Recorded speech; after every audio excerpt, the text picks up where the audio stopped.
একজন হলো টুপিওয়ালা আর একজন হলো চুলালা।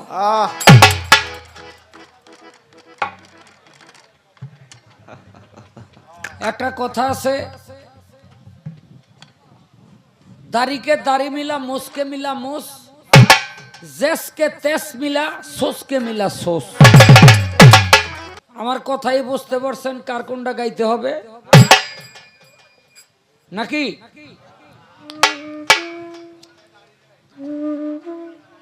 হ্যাঁ, দাড়ি নাই আগেই কয়া থইল, দাড়ি নাই, দাড়ি নাই, এটা শরীয়তের কি হইছে? আমি একটা কথা কই, আপনাকে উপকার আইব। ঘরের বিবির যদি আপত্তি থাকে তাইলে দাড়ি না রাখলেও চলে, কারণ দাড়ি রাখা হইল সুন্নত, এটা ফরজ না। কি কন? কত ফরজ হালাই থুয়া যাইতাছি গা, খবর রাখি না। আর সুন্নত দাড়ি লইয়া যে টানাটানি লাগছে রে, দাড়ি নাই কে কইছে? আপনারটা বড় নিলে আমারটা ছোট। এই ছোট রাখতে গিয়া যেই পরিমাণে ধার হইছে, একটা ঘষা খেলে বাঁচবেন।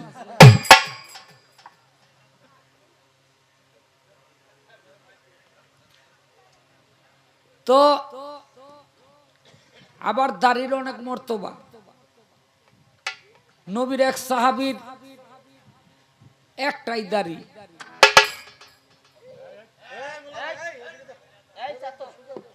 একটাই দাড়ি। তো মসজিদে নববীতে নবী দেখাই হাইসা দিছে, থাক থাক থাক থাক, হাইসা দিছে। তো সাহাবী তো যে আমার দাড়ি দেখা নবী আসছে, এই দাড়ি আর রাখন যাইব না।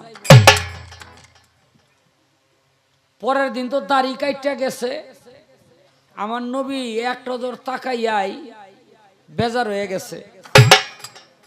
সাহাবী কই, ইয়া রাসূলুল্লাহ, আপনি আমার উপরে বেজার হইলেন কেন? কয়, তুমি দাড়িটা কাইটা ফলাইছ। কয়, কালকে যে আপনি হাসছিলেন এই জন্য আমি দাড়ি কাটছি।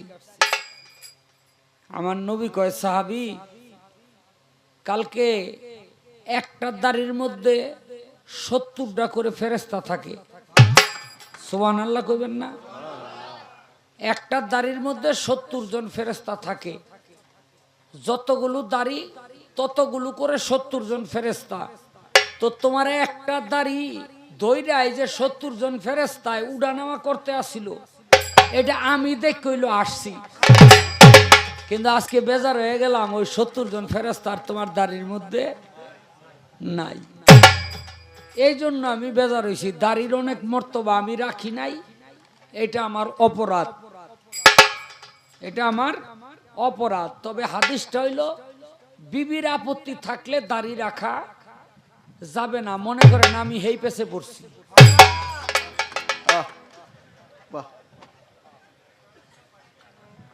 ওই যে এই যে আমাকে ওস্তাদ জি ট্রাম্পেট বাজায় দেন, মাথায় কিন্তু চুল নাই। এরকম এক লোক সেলুনে গেছে, ওই মাথার মধ্যে ছিল টুপি, তো চেয়ারের মধ্যে গিয়া বইছে, ওই নাপিত আবার মাথার টুপি উঠাইয়া মনে করছে চুল কাটাইতেছে, চাইয়া দেহে মাথায় চুল নাই, হারা মাথার মধ্যে 8টা চুল। এখন খেপছে, ওর তো কাম শেষ। এই সারা মাথার মধ্যে 8টা চুল, এটা কাটুম না গনুম? তো ওই মাথা আলাই কয়, তুই কাটিস না গনিস না, কলব লাগা। কাটিস না গনিস না, কলব লাগা। যারা দাড়ির মধ্যে কলব দেন, মনে রাখবেন দাড়িতে কলব দেওয়া হারাম। দাড়িতে মেহেদি লাগানো সুন্নত, দাড়িতে কলব দেওয়া হারাম। মাথার মধ্যে কলব দেওয়া হারাম। বুখারী শরীফ পরিষ্কার হাদিস। যদি আমার এই কথায় কেউ দ্বিমত পোষণ করেন, আমার সাথে যোগাযোগ করবেন, আমি হাদিস নম্বর পৃষ্ঠা নম্বর সহ দিয়ে দেব। দাড়ির মধ্যে মাথার মধ্যে কলব দেওয়া হারাম। কিন্তু মেহেদি লাগানো যাবে, যেটা সুন্নতে রসুল। এমন ঝামেলা কইরা, যেই ঝামেলার থেকে যেন আমি উঠতে না পারি।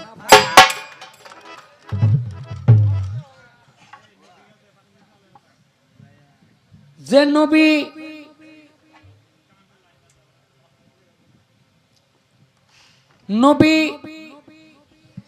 69 বার দোয়া করলো, নিজের গায়ের জামা দিল, থুথু মুবারক আতর বানাইয়া দিল, পায়ের ধুলা সুরমা বানাইলো, তারপরেও নবীর সেই সাহাবী দুজকে যাবে। এর কারণ কি?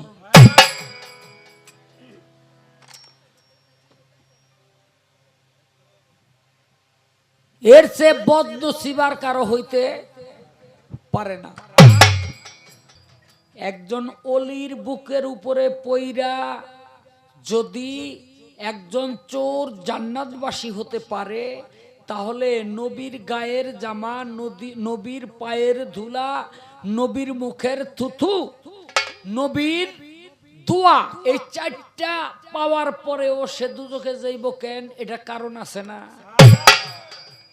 এটা কি জাতা ব্যাপার?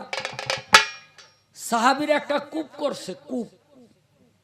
এই কূপের পানি হইল নুনতা। এই কূপের পানি হইল নুনতা। নুনতা বুঝেন না? এটা বরিশাইলা মানুষ হলে বুঝবেন ভালো। তো সাহাবীরা কই, ইয়া রাসূলুল্লাহ, এই পানি তো খাওয়া যায় না। নবী কি করলো? কূপের পারে গিয়া কয়েক ফোঁটা থুথু ওই পানির মধ্যে ফালাইলো, আর পানি এত স্বাদের হয়ে গেল, সুবহানাল্লাহ কইবেন না? আমার নবী করিম সাল্লাল্লাহু আলাইহি সাল্লামের মুখের থুথু মুবারক পানিতে পাইয়া পানি মিষ্টি হয়ে যায়। এলাকার মধ্যে বিয়া শাদী হয় না, বিয়ার মধ্যে দেখবেন আতর দেয় দুলারে, বিশেষ করে দুলারে। আবার যারা হাইজা খাইজা যায় তারাও দেয়, যেন শরীর থেকে একটু গেরান আইয়ে। নবীর কাছে গিয়া খারে থাকতো, ইয়া রাসূলুল্লাহ, কয় কি? কয় যে আমরা আইছি আজকে আমগো বিয়া, এই বিয়ার মধ্যে যারা জামু অংশগ্রহণ করুম সবার শরীরের মধ্যে একটু থুথু ছিটাই দেন আপনি। কয় কেন? কয় আপনি যখন থুথু মুবারক ছিটান তখন আমাদের দেহটা এত সুগন্ধময় হয়ে যায় যে বৎসরের পর বৎসরও সেই সুগন্ধ আমার দেহ থেকে যায় না। সুবহানাল্লাহ কইতেন না? কি বারিদারের ব্যাপার। সেই নবীর সাহাবী দুজকে যাইব, কত বড় বদনসিব এই লোকে। আমাদের মধ্যেও নবীর উম্মত হইয়া দুজকে যাইব, এই ওই কিসিমের লোক এখনো দুনিয়ার মধ্যে আছে। এই ব্যক্তির নাম ছিল আব্দুল্লাহ ইবনে উবাই। মনে রাখবেন, বয়াতিক কথা বিশ্বাস না হইলে কোন মাওলানাকে জিজ্ঞেস করবেন, শাহ আলম সরকার কাজল দেওয়ান আলোচনা করে গেছে, এগুলো ঠিক না বেঠিক। কেন? মনে রাখবেন, লা ইলাহা ইল্লাল্লাহ যদি মুখে উচ্চারণ করেন, অন্তরে বিশ্বাস না করেন, তাহলে আপনি মুনাফিক। আর অন্তরে বিশ্বাস করছেন, মুখে উচ্চারণ করেন নাই, আপনি ফাসিক। ওই ব্যক্তি মুখে উচ্চারণ করছে লা ইলাহা ইল্লাল্লাহ মুহাম্মদ রাসূলুল্লাহ, অন্তরে বিশ্বাস করত না, তলে তলে আমার নবীর ক্ষতি কিভাবে করবে সমস্ত ষড়যন্ত্র পাকাইতো। ওই ব্যক্তি যখন মারা যায়, তখন আল্লাহ পাকের কাছে আল্লাহ রসুল হাত উঠায়, আমার এই সাহাবীরারে আপনি বেহেশতবাসী করেন। আল্লাহ পাক বলে, হে দোস্ত, 69 বার দোয়া করছেন, 70 বার দোয়া করলো, আমি দোয়া ফেরত দিব, এরে আমি জান্নাতে দিব না। নবী তখন হাত উঠানো বন্ধ করে দিল। এই আব্দুল্লাহ ইবনে উবাইর এক ছেলে গিয়া কই, ইয়া রাসূলুল্লাহ, আমার বাবার জন্য আপনি দোয়া করেন, কবুল করেন না কেন? বলে, তোমার বাবা হলো মুনাফেক, এইমাত্র একটা সূরা নাজিল করে দিছে, যেই সূরার নাম হলো সূরায়ে মুনাফিকুন। সূরায়ে মুনাফিকুন। মুনাফিকুন শব্দের অর্থই অবিশ্বাসীগণ বা কপটগণ। যারা নবীতে অবিশ্বাস করলো তাগো এই কুলো গেল, ওই কুলো গেল। আস্তে তখন ওই ছেলেটা চোখের পানি ছাইরা কইল, ইয়া রাসূলুল্লাহ, বদরের মাঠে আপনার চাচা আব্বাস যখন বন্দী হইল, আপনার চাচা আব্বাস ছিল দীর্ঘদেহী, শীতে কাঁপতেছিল, তখন আমার বাবার গায়ের একটা জামা দিয়ে আপনার চাচার শীত নিবারণ করছিলেন। ওই জামাটা আমরা ফেরত নেই নাই। ওই জামাটার বিনিময়ে আমার বাবারে কাফনের কাপড় বানাইয়া আপনার একটা গায়ের জামা দেন। বলে, তারপরে তো দুটো কি? বলে, ইয়া রাসূলুল্লাহ, বাবাই কই গেল এটা আমার দেহার বিষয় না, কিন্তু আমি একটা সান্ত্বনা তো পাই, আমি একটা সান্ত্বনা তো পাই।